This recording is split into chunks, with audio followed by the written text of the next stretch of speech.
Assalamualaikum warahmatullahi wabarakatuh. Selamat sore, salam sejahtera untuk kita semua. Salam, Om Swastiastu, Namo Buddhaya, Salam Kebajikan. Saya ucapkan terima kasih untuk kehadiran teman-teman sekalian untuk konferensi pers hari ini. Ini adalah yang pertama bagi saya menyampaikan kegiatan seperti ini, karena ada dua hal yang utama yang ingin saya sampaikan. Yang pertama, hari Rabu itu tanggal 17 September 2025, Pak Presiden Prabowo Subianto telah membuat penguatan di Badan Gizi Nasional dengan menambah 2 orang wakil kepala.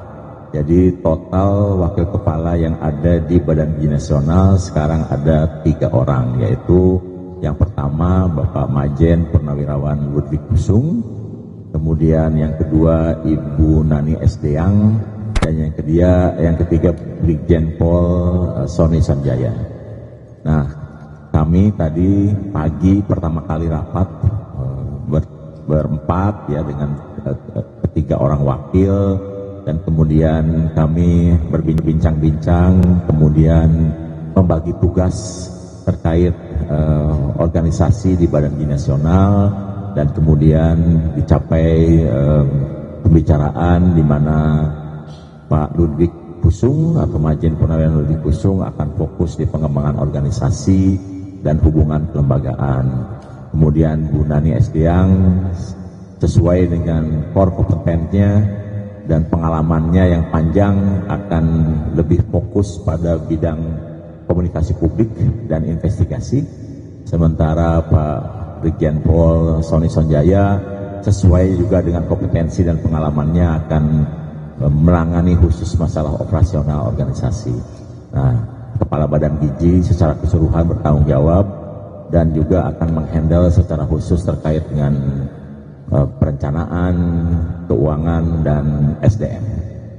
Dan saya kira dengan adanya 3 orang wakil ini merupakan penguatan yang sangat nyata bagi Badan Gizi Nasional, dengan semakin bertambahnya beban dan juga jangkauan kegiatan yang dilakukan, rentang kendali pun sangat besar, sehingga memang 3 orang wakil sangat diperlukan. Apalagi tahun ini kita sudah memiliki 71 triliun anggaran dan masih ada 50 triliun yang standby. Kemudian tahun depan kita sudah diberikan pagu senilai 268 triliun, dan itu mungkin akan menjadi anggota kabinet dengan anggaran terbesar. Jadi saya kira ini langkah yang sangat strategik dari Presiden Prabowo Subianto. Untuk sebelum menjelaskan lebih lanjut, saya kira saya serahkan waktu sebentar ke Ibu Nani Esdeang dan juga Pak Brigjen Pol Sony Sanjaya. Silakan Ibu. Assalamualaikum warahmatullahi wabarakatuh. Selamat sore rekan-rekan media. Saya menjadi warga baru di BGN setelah saya ditugaskan oleh Pak Presiden untuk ikut memperkuat organisasi BGN, dan saya akan ditugaskan oleh Pak Kepala Badan di bidang komunikasi publik, dalam arti ini media, jadi nanti teman-teman akan lebih sering bertemu dengan saya, dan silahkan untuk mengkonfirmasi apapun, handphone saya terbuka 24 jam. Saya mohon semua pemberitaan cover both side, karena saya akan menyediakan waktu baik mungkin melalui WhatsApp maupun di telepon langsung agar beritanya imbang. Selain itu, saya juga diberikan tugas Pak Kepala untuk di bidang investigasi. Investigasi ini berkait dengan, karena yang ramai sekarang adalah kasus dugaan. Saya sebut dugaan karena belum tentu semua yang bermasalah atas keracunan. Jadi saya akan membentuk tim investigasi untuk masalah hal yang diduga keracunan dan juga tim investigasi di bidang menu makanan atau dapur. Kenapa? Karena sering beredar seolah-olah makanannya kok seperti ini, makanannya kok seperti ini. Padahal dari yang laporan kami terima itu tidaklah demikian. Jadi keberadaan saya tentu semoga saja memudahkan komunikasi atau hubungan yang lebih mesra lagi dengan teman-teman media, dan juga untuk melakukan investigasi bila terjadi masalah ataupun untuk menghindari masalah sebelum terjadi, kami juga akan melakukan investigasi. Itu kira-kira tugas yang diberikan oleh Pak Kepala. Mohon kerjasamanya. Nanti saya akan bagi nomor sekretaris saya kalau misalnya mati, jadi tidak ada cerita yang tidak ada terkonfirmasi dari BGN. Jadi saya mohon nanti ada selalu cover both side. Terima kasih.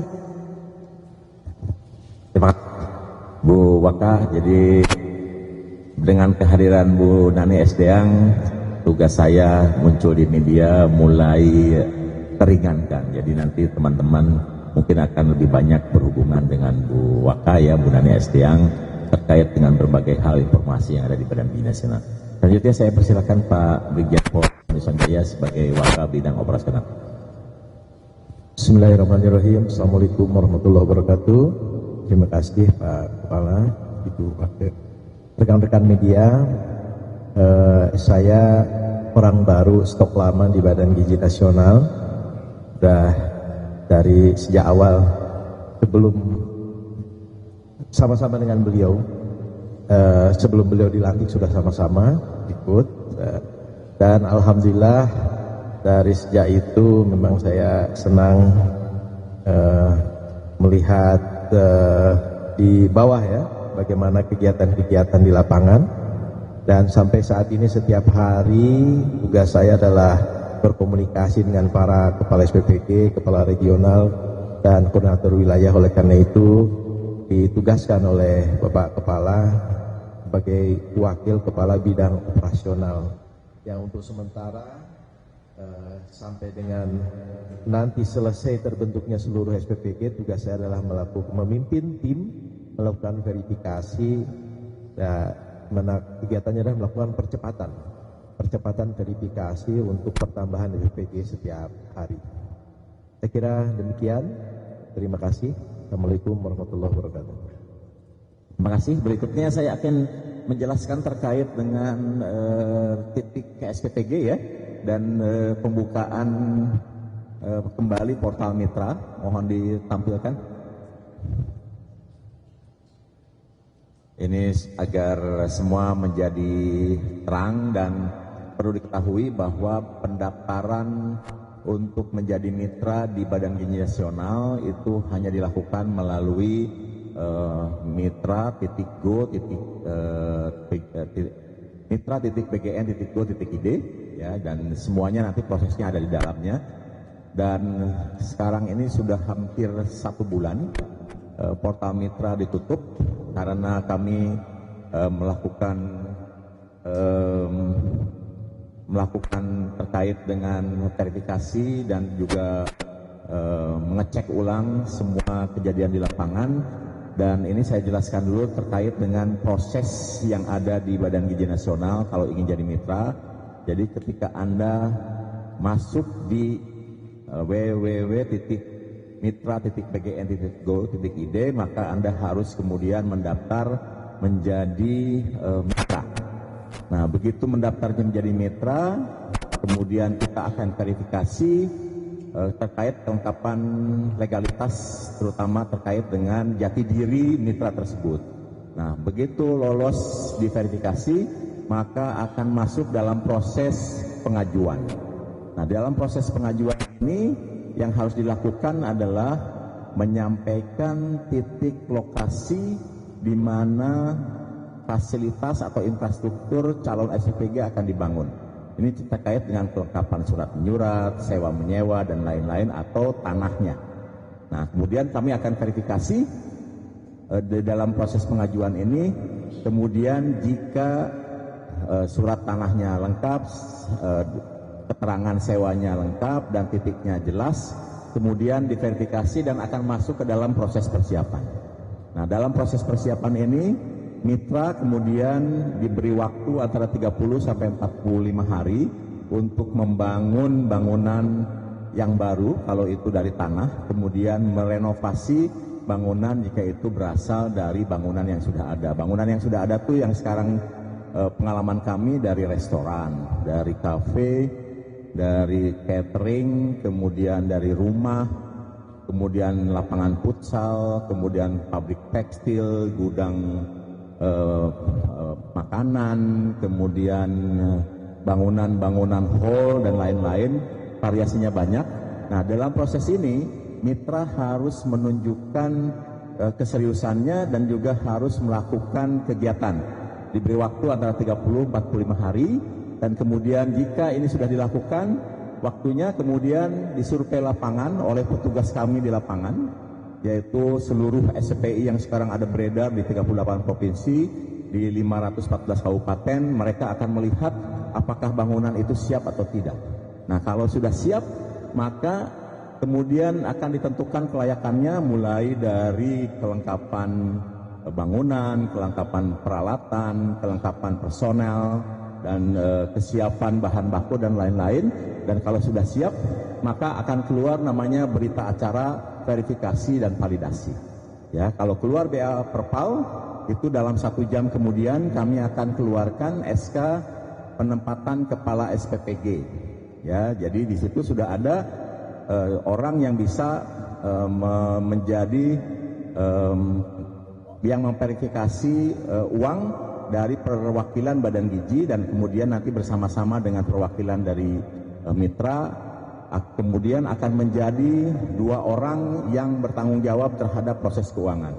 Nah, setelah mereka lengkap, kemudian kita buatkan virtual account di Bank Himbara, ya, dan 1 maker, 1 approval, dan kemudian kalau sudah lengkap dan virtual account-nya sudah aktif, maka akan dikirimlah uang untuk 10 hari ke depan, rata-rata nilainya antara 400 sampai 450 juta. Itu adalah proses yang terjadi di dalam bagaimana seorang atau satu pihak mitra kemudian menjadi mitra Badan Gizi Nasional. Nah, kemudian kami ingin menyampaikan data ini hanya terkait dengan isu SPPG fiktif, ya. Jadi belum masih lanjut, masih kembali.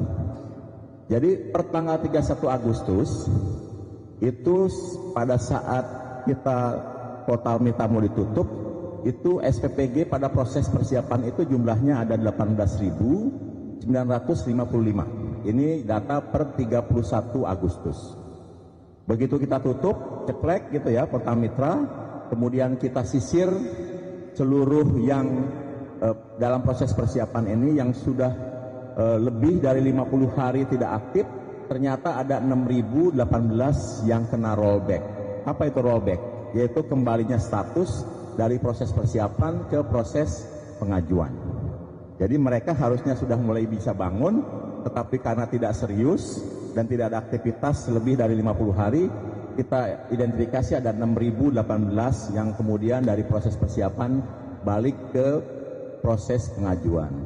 Nah, pada tanggal sekarang, pada tanggal 22 September, dari 6.018 yang kena rollback, kemudian kami buka layanan pengaduan untuk para mitra yang serius, dan kita catat ada 2.123 SPPG yang mampu menunjukkan bukti dan progres pembangunan sehingga naik kembali ke proses persiapan. Jadi mereka kemudian balik lagi ke proses persiapan setelah kita rollback. Nah, data sekarang itu target SPPG aglomerasi secara keseluruhan itu ada 25.421, dan nanti akan ada 6.000 SPPG terpencil yang untuk daerah-daerah di mana di luar aglomerasi yang mekanismenya berbeda dengan ini, karena yang ini harus daftar lewat portal mitra, sementara SPPG terpencil nanti daftarnya melalui Satgas yang ada di Pemda.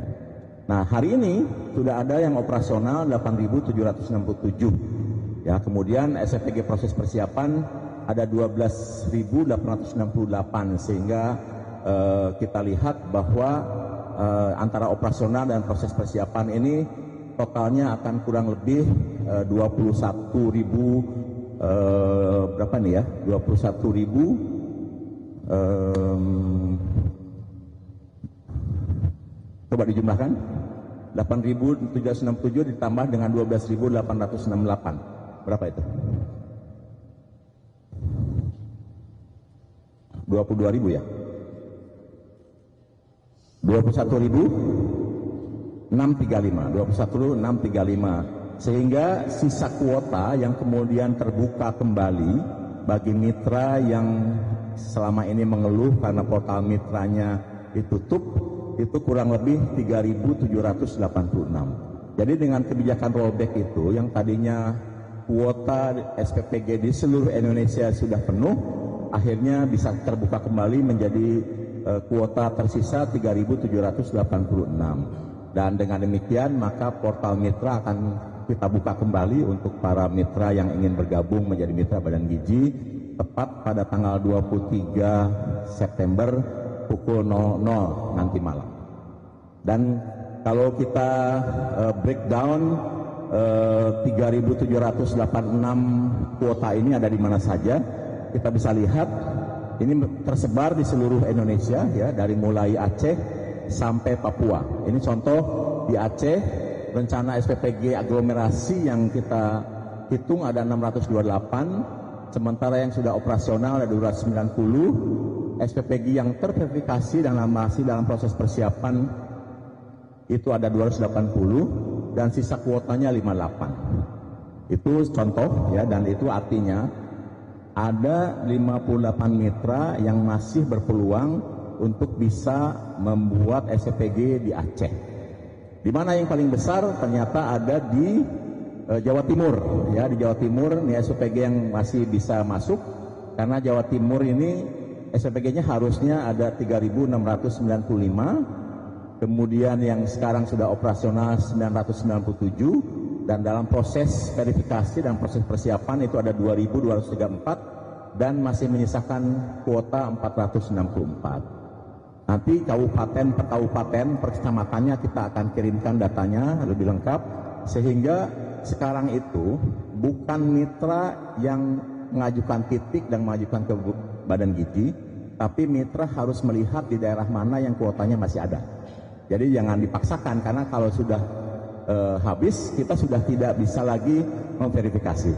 Kemudian ada satu provinsi yang sekarang sebenarnya sudah kelebihan kuota ya, Papua Barat Daya. Ini harusnya kan cuma ada 22, yang sudah operasional 20, tapi yang dalam proses verifikasi ada 9, sehingga di sini kelebihan 7 mitra. Kalau ini mitra yang verifikasi ini 99-nya lolos menjadi SPPG, maka akan kelebihan 7 SPPG di Papua Barat Daya. Nah, SPPG yang paling besar itu ada di Jawa Barat karena siswanya banyak sekali, kemudian ibu hamil, ibu menyusui anak balita juga paling banyak. Di Jawa Barat ini harus ada 4.819 ya, yang sudah operasional 2.129, kemudian yang sedang diverifikasi ada 2.285 dan tersisa 405. Ini mayoritas ada di Bogor dan di Bekasi. Nah, ini baru SPPG yang aglomerasi ya, jadi nanti di luar daerah-daerah SPPG terpencil seperti misalnya Papua Barat Daya, Papua Pegunungan, Papua Tengah, Papua Selatan, Papua Barat, dan Papua ini banyak nanti SPPG terpencil.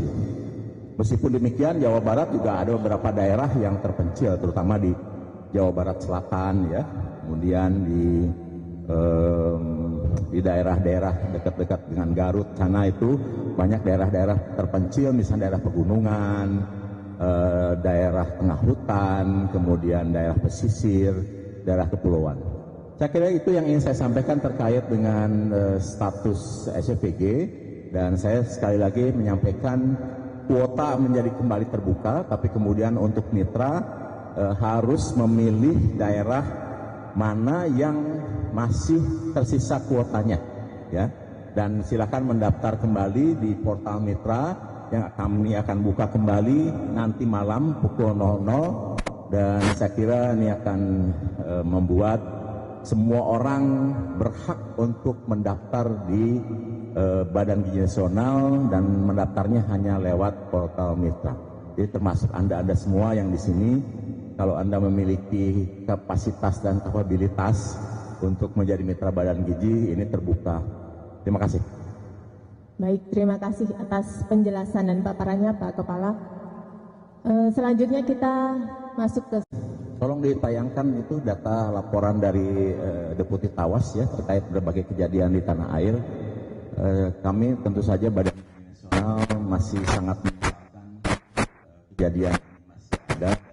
Kami prihatin, tetapi kami sudah bisa melihat bahwa sebagian besar kejadian ini karena munculnya SPG baru, dan rata-rata SPG baru ini memang butuh pembiasaan, jadi mitigasi kami tersendiri terkait dengan kejadian dari gangguan pencernaan pada anak didik. Dan ini adalah laporan dari kasus yang ada. Ini ada data yang terbaru, bisa ditampilkan yang ada data. Sudah saya kirim tadi, yang terakhir, yang ada angkanya.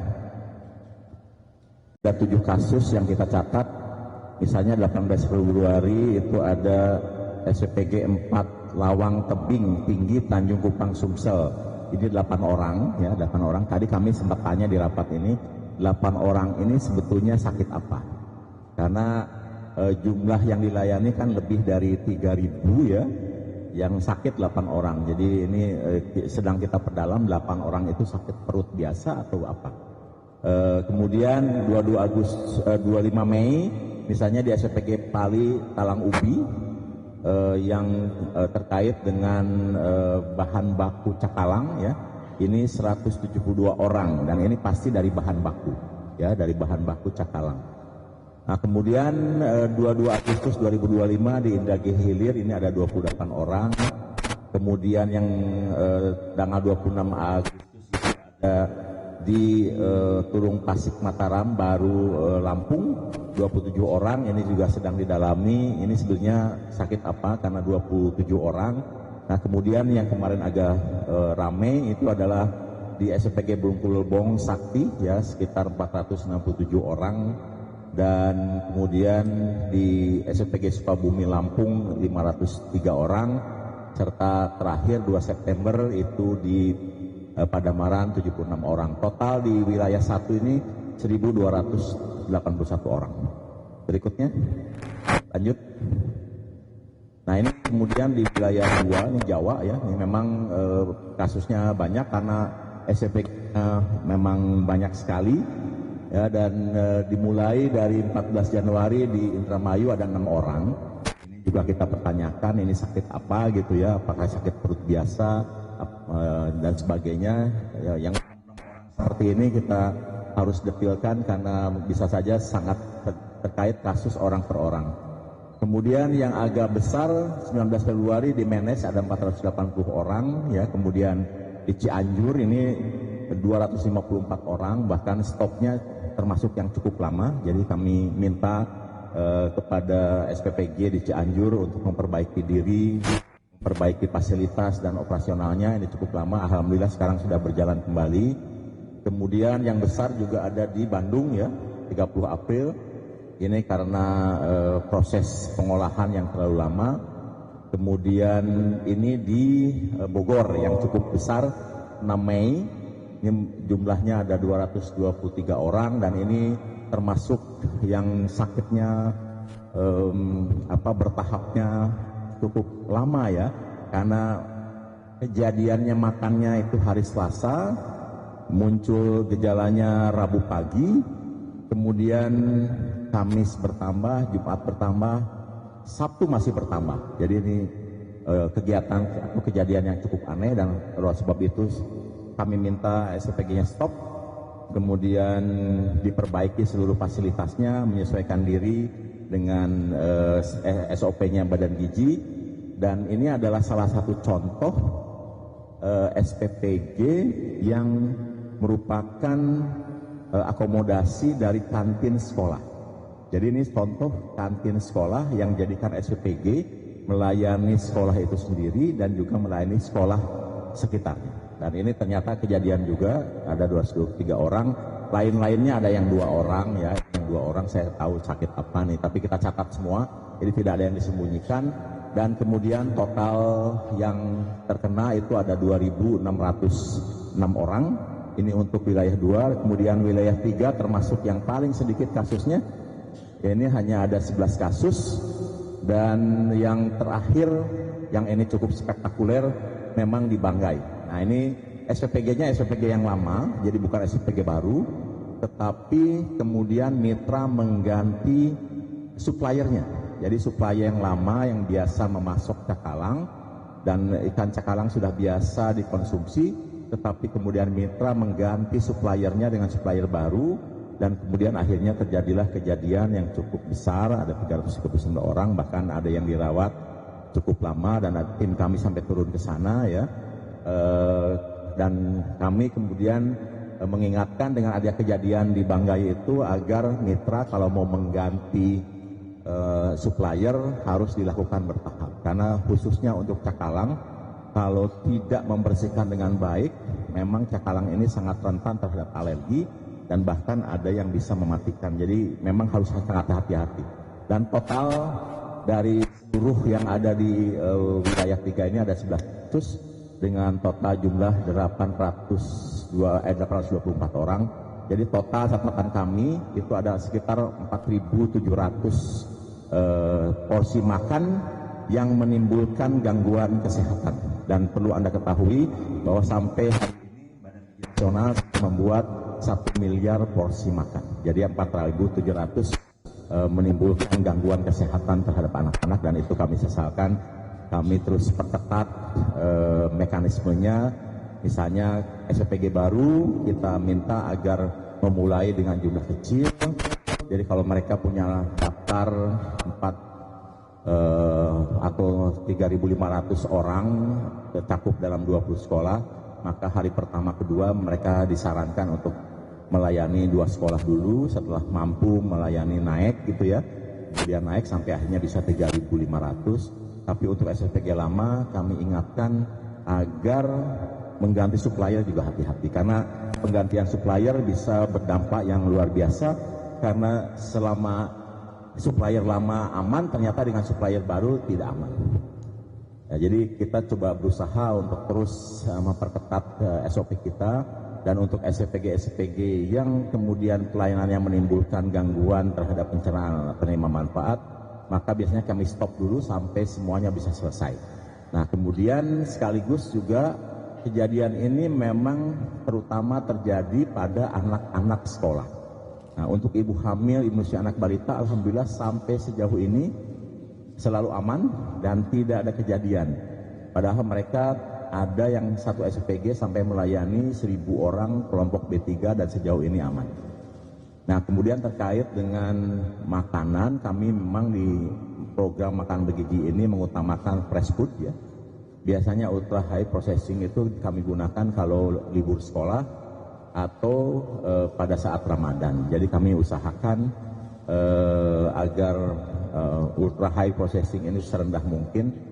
Kalaupun kami memberikan susu seperti di Cimahi itu sudah langsung fresh meal yang diambil dari peternakan dan kemudian dipasteurisasi di SPPG dan dibagikan fresh meal setiap hari. Demikian juga di Metro Lampung dan sebentar lagi mungkin ada di Tasikmalaya dan di Bogor. Jadi susunya kita berikan fresh meal ya, dan kita sedang meminta agar berbagai pihak mengembangkan inovasi terkait olahan makanan yang fresh tetapi bisa tahan lama. Jadi ini inovasi yang sedang kita kembangkan. Saya kira itu yang ingin saya jelaskan. Mungkin ada tambahan dari Bu Waka. Ya Bu, tadi menanyakan terkait tim investigasi. Ya, Bu. Baik. Rencananya sudah apa? Insya Allah. Jadi memang begini, di dalam kasus-kasus yang diduga keracunan ini kita tidak bisa menjustifikasi sebetulnya, oh ini keracunan karena ini, kita tetap harus menunggu dari BPOM. Nah BPOM ini hasilnya biasanya kalau di kota besar kita kayak di Jakarta ini tetap butuh waktu 4 sampai 1 minggu Sementara kalau di daerah, misalnya karena harus pergi ke lain daerah untuk menelitinya, itu butuh waktu kira-kira 14 hari paling cepat. Nah, selama dalam waktu itu tentu kan kemudian simpang siur informasi. Jadi kami membentuk tim investigasi ini sebagai second opinion nanti. Jadi BPOM hasilnya sebelum BPOM mungkin keluar, kami sudah bisa kira-kira apa ya yang menjadi penyebab anak-anak ini sakit. Apakah betul karena keracunan atau karena alergi atau karena lain-lain hal. Jadi kami akan bekerja mulai dari melihat bagaimana proses memasaknya, bagaimana bahan bakunya, lalu kan setiap hari itu ada sampel makanan sebelum dibagi, selain dibagi ke anak-anak itu setiap hari ada sampel yang disimpan selama 2 hari di freezer atau di lemari pendingin. Nah, kami misalnya ada kejadian, kami akan cek juga ke lab. Nah, tim investigasi nanti akan kami bentuk terdiri dari ahli kimia, kemudian farmasi, dan juga dari teman-teman yang mempunyai profesi di bidang kesehatan. Jadi ini untuk mempercepat temuan, kira-kira sambil menunggu BPOM apa sebetulnya yang terjadi supaya kita segera bisa mengambil tindakan-tindakan perbaikan baik untuk dapur maupun nanti untuk pengobatan si pasien kalau memang harus perlu pengobatan lebih lanjut. Insya Allah tim investigasi dalam minggu ini kita akan buat dan segera akan turun. Ya Pak Kepala, insya Allah mudah-mudahan begitu. Dan ini menunjukkan bahwa keseriusan kami, bahwa kami bukan sekedar kami akan lakukan evaluasi, kami melakukan hal yang memang ini yang harus dilakukan supaya masyarakat segera mendapatkan jawabannya. Itu kerja yang insya Allah nanti akan dilakukan tim investigasi untuk keracunan. Karena sebetulnya diduga keracunan, sebetulnya banyak hal faktor-faktornya, apakah karena bahan makanan, prosesnya, atau mungkin si anak juga dalam posisi lagi tidak enak badan dan lain-lain. Ini yang perlu kami dalami supaya tidak menjadi isu yang liar. Demikian dari saya. Dan satu hal saya tambahkan, yang disampaikan Pak Kepala tadi bukan temuan dari pihak luar ya, kami sendiri yang menemukan. Jadi kami yang meneliti, kami yang melihat ke lapangan. Jadi bukan karena orang melapor, tapi itu karena kami yang menemukan. Jadi mohon tidak salah kutip lagi berdasarkan laporan, bukan. Berdasarkan investigasi awal kami atau kami turun ke lapangan adalah jumlahnya tadi itu. Dan semuanya itu kan belum terkonfirmasi keseluruhan adalah keracunan. Demikian tambahan dari saya. Baik. Terima kasih. Saya perlu sampaikan ya, ada 2 risiko yang sangat besar di dalam program makan bergizi ini. Satu, penyalahgunaan anggaran. Kedua, gangguan pencernaan pada penerima manfaat. Kalau saya ditanya saya lebih takut yang mana, saya terus terang lebih takut ke yang kedua dibandingkan yang pertama. Karena yang pertama kita membuat sistem yang sedemikian rupa sehingga penyalahgunaan anggaran sangat kecil mungkin terjadi.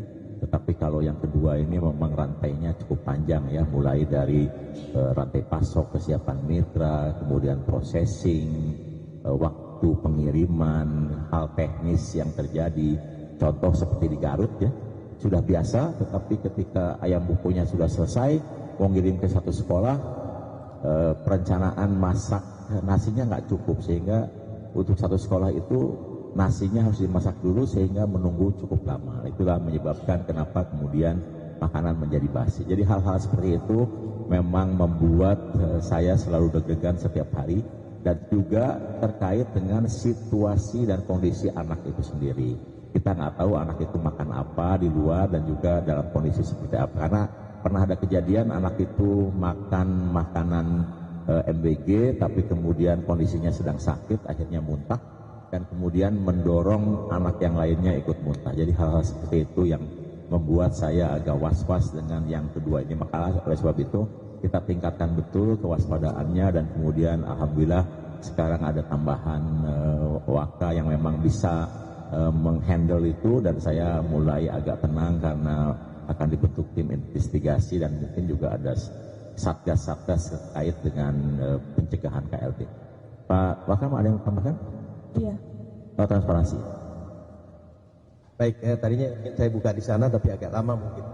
Terkait transparansi di dalam verifikasi, semua mitra tahu prosesnya karena langsung terlihat. Sebagai contoh, saya akan buka dulu. Sebagaimana tadi disampaikan oleh Bapak Kepala, salah satu tahapannya itu adalah pada saat pengajuan. Di dalam pengajuan yang diverifikasi itu adalah pertama alamat. Alamatnya di mana? Nah, apabila alamat ini di sini, saya harus dekatkan dulu ya. Ini, mohon izin. Tadinya mau buka di sana. Di sini kan ada setujui warna hijau dan tolak warna merah. Contoh alamat. Ketika alamat disetujui, ya setuju, nggak ada masalah. Ketika ditolak, maka verifikator itu akan memberi keterangan mengapa ditolak. Dan ini contoh, saya buka, saya klik ya ketika ini ditolak. Nah, ada keterangannya, catatannya apa? Selalu begitu. Kemudian yang kedua, masalah yang kedua adalah misalkan luas tanah, kemudian jenis tanah, misalkan sewa. Apabila sewa, maka dokumen yang harus disampaikan di sini adalah dokumen sewa menyewa. Apabila itu milik sendiri, maka sertifikat. Verifikator akan melihat cocok nggak alamat dengan sertifikat. Apabila beda, maka akan ditolak. Ketika ditolak, di dalam kolom diberikan keterangan alasan mengapa ditolak, dan itu bisa dibaca oleh calon mitra. Gitu. Termasuk ketika sudah masuk ke dalam tahap survei lapangan. Saya contoh di dalam proses persiapan, contoh proses persiapan membangun. Proses persiapan itu ada tahapnya. Kebanyakan mitra tidak memahami bahwa yang salah perkiraan ya. Bahwa mitra itu harus mengisi ketika membangun, maka di foto progresnya naik 10%. Ketika alat masak, misalkan steamer datang, dia harus foto, masukkan, diupload, maka kemudian naik 20%. Sampai ketika 47 tenaga kerja sudah direkrut, sudah diperiksa kesehatannya, masukkan daftar namanya, baru kemudian 90%. Dan yang terakhir adalah supplier. Daging, suppliernya koperasi mana, telur dari koperasi mana. Ketika itu sudah masuk 100%, itu baru kemudian diverifikasi persiapan. Pada saat dilakukan survei, saya ingin tunjukkan langsung, karena harus transparan. Ketika dilakukan survei, mitra juga tahu siapa petugas yang melakukan survei. Ini salah satu contoh, saya buka survei lapangan. Di sini terlihat siapa petugas surveinya.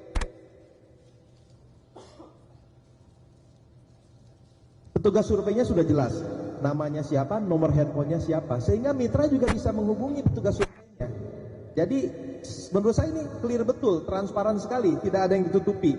Ketika kemudian petugas survei tersebut membuat kesimpulan bahwa ada 20 indikator dari mulai bangunan, lokasi, semuanya, ketika pada akhirnya kesimpulannya itu adalah tidak siap operasional, itu jelas kok poin mana yang tidak siap itu, poin mana yang tidak terpenuhi, kemudian dinyatakan tidak siap operasional, diberi keterangan tidak siap operasional karena poin ini tidak terpenuhi.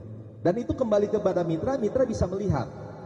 Jadi seluruh tahapan di sini yang tadi disampaikan ada 10 tahapan, itu semuanya bisa dilihat oleh calon mitra. Termasuk ketika ada calon mitra mendaftar di satu kecamatan, dia tidak bisa masuk, itu artinya memang kuotanya sudah penuh. Contoh, bahwa di kecamatan tersebut memerlukan 5 SPPG, sudah ada 5 di sana, sehingga tidak bisa masuk lagi. Apabila dipaksakan, maka jumlah penerima manfaatnya nanti akan berkurang. Yang berikut dari Lampung, ada KSPPG membawa rekan-rekannya. Itu sebetulnya tidak bisa, karena salah satu persyaratan untuk mendapatkan 100% progres itu adalah mitra telah menyediakan 47 orang. Sehingga 47 orang itu sudah siap, maka dia 100%. Sehingga ketika KSPPG datang membawa orang-orang yang untuk bekerja di sana, itu sudah tidak bisa. karena 47 orang ini sudah ada, dan itu warga setempat. Pemerintah meminta justru warga setempat yang bekerja di SPPG itu adalah bahkan dari 30%-nya itu adalah merupakan masyarakat yang tergolong kemiskinan ekstrim ya, desil 1, desil 2. Saya kira demikian ya. Kemudian itu kami sekarang ada tim percepatan yang jumlahnya hampir 100 orang, dan bisa Anda lihat di layar yang memverifikasi itu 100 orang, dan kami tidak tahu siapa yang diverifikasi. Lihat, ini yang kami memverifikasinya seperti ini. Jadi laporan dari lapangan, kemudian kami verifikasi, kami masukkan di dalam sistem, dan yang memverifikasi itu jumlahnya ada 100 orang setiap hari dari jam 8:30 malam sampai jam kadang-kadang 11 malam. Ya, dari jam 8:30 pagi sampai jam 11 malam setiap hari. Sudah 2 bulan terakhir, sehingga tidak heran dalam 2 bulan terakhir kami bisa membuat SPPG operasional. 7 bulan kami kerja hanya menghasilkan 2.391. Hari ini sudah ada 8.767. Jadi hanya dalam waktu 2 bulan kurang kami sudah menghasilkan jauh lebih besar dibandingkan kami kerja 7 bulan. Kenapa begitu? Karena seperti ketahui, kunci makan bergizi ada 3, 1 anggaran, 2 SDM, 3 infrastruktur. Anggaran dari awal sudah selesai, SDM baru siap di 12 Juli, sehingga sekarang kami sudah siap secara SDM, dan yang kami lakukan sekarang adalah mengejar pemenuhan infrastruktur yang ditargetkan 25.400 sampai akhir tahun. Jadi kami sekarang sudah, mungkin minggu ini kita sudah bisa mencetak 9.000 ya, jadi tinggal sisa kurang lebih 16.000, dan itu masih ada waktu 3 bulan untuk setiap bulan menghasilkan kurang lebih 8.000, dan kami sangat yakin bisa, karena mitra-mitra sekarang membangun dengan waktu yang sama, sehingga kita selesai kita bisa verifikasi dan langsung operasional. Dan dengan demikian juga insya Allah penyerapan anggaran itu akan optimal, karena mesin penyerapan pada Badan Gizi Nasional itu adalah dicerminkan dengan jumlah SPPG. Setiap satu SPPG berdiri, maka 1 miliar per bulan bisa diserap. Jadi kalau sekarang sudah ada 8.767, itu artinya tanggal 1 Oktober di bulan itu kalau tidak bertambah itu sudah 8,7 triliun sendiri. Kita kejar target ini sampai 10.000 di bulan September, sehingga di bulan Oktober sudah 10 triliun sendiri kita bisa serap. Demikian ya, makasih.